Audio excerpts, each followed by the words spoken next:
సుమగారైనా నేనైనా సరే ఆ ఆప్షన్ని ఇప్పుడు మనకు నెట్ఫ్లిక్స్లో ప్రైమ్లో ఎలా ఆన్లైన్లో చూసుకోగలుగుతాం అలాగే ఆన్లైన్లోనే మీరు చూసుకోగలుగుతారు. ఇఫ్ యూ వాంట్ సబ్స్క్రిప్షన్, ఇప్పుడు సుమగారు సబ్స్క్రిప్షన్కి వెళ్తే కంటిన్యూస్గా వాళ్ళకి ఎవ్రీ ఆల్టర్నేటివ్ మంత్ వాళ్ళు ఎలా రిక్వైర్మెంట్ ఉంటే టైలర్ కట్ అనమాట. నాకు ఎలా కావాలి, అలా కావాలి, ఈ డేటా కావాలి, ఏది అడిగినా కానీ ఆ టైలర్ కట్గా సుమగారికి వస్తుంది. అది జనరల్ రిపోర్ట్ రాదు. సో ఈ మోడల్ వెళ్తుందండి. నెక్స్ట్ స్లైడ్ అండి. మొత్తానికి నన్ను ఎమ్మెల్యే పంపిస్తున్నారు అటువైపు. మీకు ఎమ్మెల్యే అవ్వాల్సిన అవసరం లేదండి, ఎమ్మెల్యేలే మీ దగ్గరికి వస్తారు. నెక్స్ట్ స్లైడ్ అండి. సో అంటే ఇప్పుడంటే కార్ట్ ఎంటీ కాబట్టి మామూలుగా మీరు ఎన్ని రిపోర్ట్స్ పర్చేజ్ చేశారు, మీకు వచ్చిన ఆఫర్స్ ఏంటి, దాని విధంగా టోటల్ పర్చేజ్ వస్తుందండి. ఈ విధంగా ఏపీది కంప్లీట్గా చేయడం జరిగింది. సో నాన్ డిస్క్లోజర్ అగ్రిమెంట్ ఉంటుంది. ఎందుకంటే కేకే సర్వే ఇలా చెప్పింది అని బయటికి ఆబ్వియస్గా ఉన్నది కాకుండా మీ వరకు మీరు అంటే ఎమ్మెల్యే కావచ్చు, యాస్పిరెంట్ కావచ్చు, మీరు టువార్డ్స్ వర్క్ చేయడానికే కానీ అది పబ్లిక్ డొమైన్లో చూపించి వేరే వాళ్ళని కించపరిచేటట్టు మాట్లాడో లేకపోతే ఇంకో రకంగా ఉపయోగించకూడదని నాన్ డిస్క్లోజర్ అగ్రిమెంట్ ఉంటుంది. We have to check that one. It's a complete professional way of data మాట్లాడుతుందన్న మాటని మేము పవిత్రతతో నమ్మి చేస్తున్న కార్యక్రమం అండి. Yeah next right. సో మీకు ఫైనల్ రిపోర్ట్ ఎలా ఉంటుందన్న ప్రశ్నకి ఒక రఫ్గా ఒక 50% చూపించేదండి. ఇప్పుడు ఒక ఎనీ రిపోర్ట్ ఓపెన్ చేస్తే ఉరామరిగా ఇదే విధంగా ఉంటుంది. దాంట్లో రెట్రో అనాలిసిస్ ఏంటి, పబ్లిక్ పల్స్ ఎలా ఉంది, పోల్ ప్రామిసెస్ ఏం చేశారు ఆయన, ఇప్పుడు ఎలా ఉన్నాయి, సివిక్ కాన్సెస్ ఏంటి, స్వాట్ అనాలిసిస్ ఏంటి, ఈ విధంగా ప్రతి ఒక్క సెక్షన్కి వెళ్ళి దానిపైన ఆ సెక్షన్లో మళ్ళీ ఇన్ డీటెయిల్గా ఫర్ సపోజ్ ఇప్పుడు కాన్స్టిట్యున్సీ ఓవర్వ్యూ ఉన్నారు, దాంట్లో ఇన్ని రకరకాల సెక్షన్స్ ఉన్నాయి. రిలీజియస్ కంపోజిషన్ అంటే ఏ రిలీజియస్ ఎంతమంది ఉన్నారు, ఏ క్యాస్ట్ వాళ్ళు ఎలా ఉన్నారు, ఏ బూత్లో నాకు ఈ ఎమ్మెల్యే పట్ల పాజిటివ్గా ఉన్నారు, ఏ బూత్లో నెగిటివిటీ ఉంది, ఏ బూత్లో ఈయన ఓడిపోయేదానికి అవకాశం ఉంది, ఇప్పుడు కొత్త వాళ్ళని ఎవరు కోరుకుంటున్నారు, బీసీ వాళ్ళని కోరుకుంటున్నారా, ఎస్సీ వాళ్ళని కోరుకుంటున్నారా, అంటే ఏ కమ్యూనిటీ వాళ్ళని కావాలని కోరుకుంటున్నారు, ఎలాంటి లీడర్ని కోరుకోవాలనుకుంటున్నారు, క్యాస్ట్ కంపోజిషన్ ఏంటింది, న్యూమరికల్ స్ట్రాంగ్ క్యాస్ట్స్ ఎక్కడ ఉన్నాయి, ఏజ్ వైజ్ ఏమున్నాయి, ఇలా ఎడ్యుకేషన్ ప్రొఫైల్ అనేది ఈ విధంగా ఒక నియోజకవర్గాన్ని 360 డిగ్రీలు సంపూర్ణంగా మనం స్టడీ చేసి ఈ నియోజకవర్గ రిపోర్ట్ని పెట్టాము. ఇప్పుడు మీరు అడిగిన ప్రశ్నకి ప్రైజ్ అనేది అందుకు దానికి అవుతుందండి. ఇంత డీటెయిల్గా రావాలి, ఇంతమంది పనిచేస్తున్నారు కాబట్టి ఓవరాల్గా దీనికి ఇంత ప్రైజ్ వస్తుందండి. సో 12th మీరు యూ కెన్ స్టార్ట్ పర్చేసింగ్ అండి, any one who is interested really అని. సో ఇది మీకు రఫ్గా ఎలా ఉంటుంది వెబ్సైట్ అని చూపించడానికి వీ కేమ్ ఫార్వర్డ్ అండి. Okay, so again back to media questions. KK గారు, ఈ జీరో బడ్జెట్ పాలిటిక్స్ సాధ్యమేనా భవిష్యత్తులో మీ సర్వే ప్రకారం? సార్ జీరో బడ్జెట్ పాలిటిక్స్ అంటే ఇప్పుడు మీకు ఇది ఒక సర్కిల్ లాంటిది సార్. వీళ్ళు ప్రాక్టికల్గా మాట్లాడుకున్నాం, ఇక్కడ ఎక్కడో మనం పైకి ఒక మాట ఒక మాట. ప్రతి ఒక్క నియోజకవర్గంలో 10 నుంచి 20, ఆంధ్రప్రదేశ్ వరకే కదా మీరు అడిగిన ప్రశ్న, 10 కోట్లు, 20 కోట్లు, 30 కోట్లు, 40 కోట్లు ఖర్చు పెడుతున్నారు. మరి 40 కోట్లు ఖర్చు పెట్టిన వాళ్ళను 5 సంవత్సరాలు 40 కోట్లు తనకు బ్యాక్ తెచ్చుకోవాలా లేదండి? తెచ్చుకోవాలా లేదా మీరు చెప్పండి, అడుగుతున్నాను మిమ్మల్ని. తెచ్చుకోవాలి, పెట్టుబడి కదా. సో పెట్టుబడి ఉన్నప్పుడు ఆబ్వియస్గా అతను రిటర్న్ సంపాదించడం అనేది ధర్మం. ఎవరో ఒక 10%, ఎవరో ఒక 20%, ఆ డబ్బులు నాకు అవసరం లేదు, నేను వాళ్ళు ఇంకా కంపల్సరీ తప్పదు కాబట్టి ఖర్చు పెట్టే నాయకులు ఉన్నారు, నిజాయితీగా ఉండేవాళ్ళు ఉన్నారు.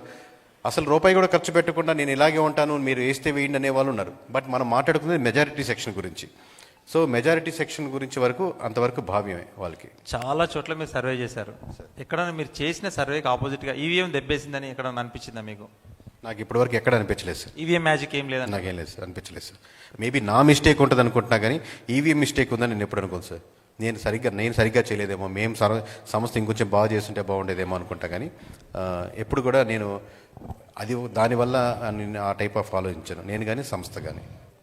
ఇప్పుడు తెలంగాణ ఎన్నికల్లో మీరు కూడా దాదాపుగా బీఆర్ఎస్ వస్తుందని ఇచ్చారు రిజల్ట్. మీతో పాటు చాలా సర్వేలు బీఆర్ఎస్. నేను తెలంగాణ బీఆర్ఎస్ కమెంట్స్ ఎక్కడ లేవు సార్. ఓకే, తెలంగాణలో జనరల్గా సర్వేలన్నీ కూడా బీఆర్ఎస్ వైపు మొగ్గు చూపినాయి. ఎందుకు కాంగ్రెస్ వచ్చింది? నేను చేసిన సర్వే గురించి నేను కమెంట్ చేయగలుగుతాను. మీరు చేసిన సర్వే అని కాదు, జనరల్గా మీరు ఒక సర్వే చేస్తున్నారు దేశవ్యాప్తంగా. తెలంగాణ కూడా ఈ దేశంలోనే ఉంది కాబట్టి అడుగుతున్నా సార్. మీరు మీడియా జనరల్గానే చెప్పండి, మీరు చేసేదాన్ని కాదు. నేను జనరల్గా చెప్తాను సార్.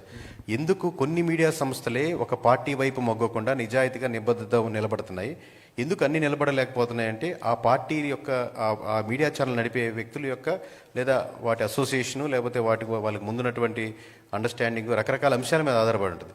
సో దీన్ని జనరలైజ్ చేసి చెప్పలేము, యాక్యురసీలో ఇంకా బెటర్గా చేస్తుంటే బాగుంటుంది, అంతేగాని మిస్టేకే కానీ అది జనరలైజ్ స్టేట్మెంట్ చెప్పలేము సార్.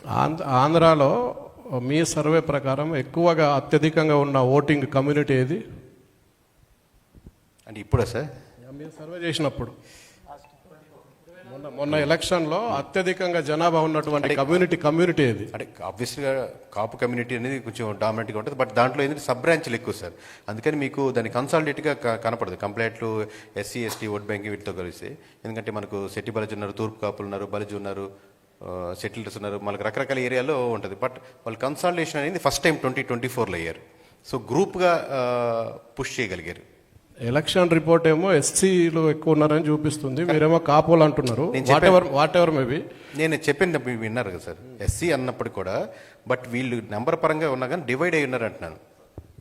సో మేజర్గా మీ సర్వే ప్రకారం అక్కడ కూటమి, తెలుగుదేశము ఇవి రావడానికి ఉన్న ప్రధాన రీజన్స్ ఏంటి?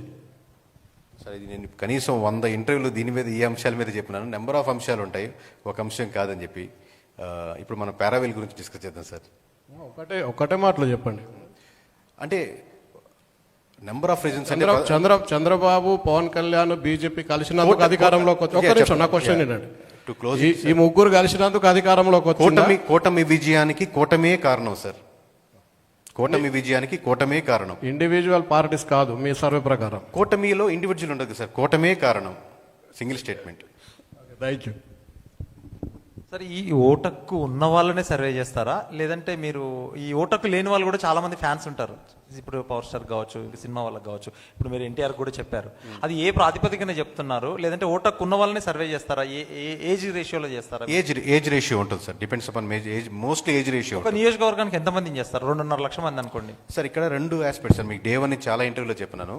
ఇప్పుడు ఒక 1200 నుంచి 1300 వరకు ఫీల్డ్ సర్వే ఉంటుంది. అంటే నేను మిమ్మల్ని అడిగాను, మిమ్మల్ని ఒక శాంపుల్లో తీసుకుంటాం, ఇది 1300 తీసుకున్నాం అనుకోండి.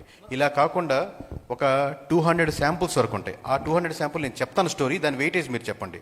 నేను అంటే ఇప్పుడు మీరు వచ్చిన లీడ్స్ ఆ మండలానికి వెళ్ళి ఒక వ్యక్తిని కలిశారు. ఆ వ్యక్తి 40 సంవత్సరాల నుంచి రాజకీయాల్లో ఉన్నారు, మొత్తం తెలుసు. ఆయనతో టీ తాగుతానో లేకపోతే అన్నం తింటునో భోజనం చేస్తున్నాం, ఆయనతో ఒక 15 నిమిషాల నుంచి ఒక గంట సేపో లేదా 2 అవర్స్ గడిపిన తర్వాత ఆయన చాలా ఇన్ఫర్మేషన్, ఆయన 40 సంవత్సరాల ఇన్ఫర్మేషన్ మనకు చెప్పాలని చూస్తాడు. పైగా కేకే సర్వీస్ నుంచి బ్రాండ్ నుంచి చూస్తే ఇంకొక గంట సేపు కూర్చొని ఎంతో ఇన్ఫర్మేషన్ చెప్పాక, సార్ నేను ఒక శాంపుల్ కలిశాను సార్ అనలేము. He's not a sample, he equal to the 40 years of experience in industry. So మీరు ఎన్ని శాంపుల్స్ చేశారంటే ఈ 200 శాంపుల్ ఎక్కువ, ఈ 1300 శాంపుల్ ఎక్కువ. అంటే I value to the experience, 40 years of experience. ఇక్కడ ఎవరైతే 30 సంవత్సరాలు 40 సంవత్సరాలు వృద్ధులు ఉన్నారు, మొత్తం ఒక మండలం నుంచి ఇప్పుడున్న కుర్రాళ్ళు ఊర్ల పేర్లు కూడా చెప్పలేరు, కానీ వాళ్ళు ఊర్లో మొత్తం అన్ని డైరెక్షన్ చెప్పగలుగుతారు కాబట్టి వాళ్ళ వాల్యుయేషన్ ఎక్కువ. సో ఎప్పుడు కూడా నేను ఎందుకు శాంపుల్ సైజ్ చెప్పండి, శాంపుల్ సైజ్ ఉంటుంది, బట్ దీన్ని ఎలా కన్సిడర్ చేస్తారు మీరు? ఈ 200 మందిని కలిసిన దాన్ని ఈ 1300 చెప్పొచ్చు, ఐవారిని చేసాం, ఫీల్డ్ శాంపుల్ చేసాం, కానీ ఈ 200 మంది నియోజకవర్గం కలిసిన యొక్క వెయిటేజ్ ఎంత? 200 అనే నెంబర్ తక్కువ, 2000, 20,000. అందుకని ఆ వెయిటేజ్ నేను చెప్పాను సార్. ఇప్పుడు కేకే గారు, మీ పారావిల్ వెబ్సైట్ తరపు నుంచి ఏమైనా మార్పులు వస్తాయా? ఎందుకంటే ఇప్పుడు 1 year అవుతుంది, కూటమి ప్రభుత్వం అధికారంలోకి వచ్చి 1 year అవుతుంది. ఇప్పుడు ప్రతి నియోజకవర్గంలో కొంతమంది ఎమ్మెల్యేస్ గెలిచిన తర్వాత వర్క్ చేయరు, కొంతమంది ఎమ్మెల్యేస్ గెలిచిన తర్వాత వర్క్ చేస్తారు. వాళ్ళ డేటా కూడా దాంట్లో అప్లోడ్ చేస్తారా? వాళ్ళు గెలిచారా, వాళ్ళు ఓడారా, అది కదండి, వాళ్ళకి వర్క్ చేశారా లేదా అంటే ఇప్పుడు మీరు అసలు నేను చెప్తున్నాను సార్. నియోజకవర్గ సెంట్రిక్గా తీసుకున్నప్పుడు అతను వైఎస్ఆర్సీపీ ఎమ్మెల్యేనా, టీడీపీ ఎమ్మెల్యేనా, మీకు నన్ను దాదాపుగా మీడియా వాళ్ళే నేను ఈ పొజిషన్లో ఉన్నాను, దాదాపుగా 10 సంవత్సరాల నుంచి నన్ను మీరు అబ్జర్వ్ చేస్తున్నారు. నాకు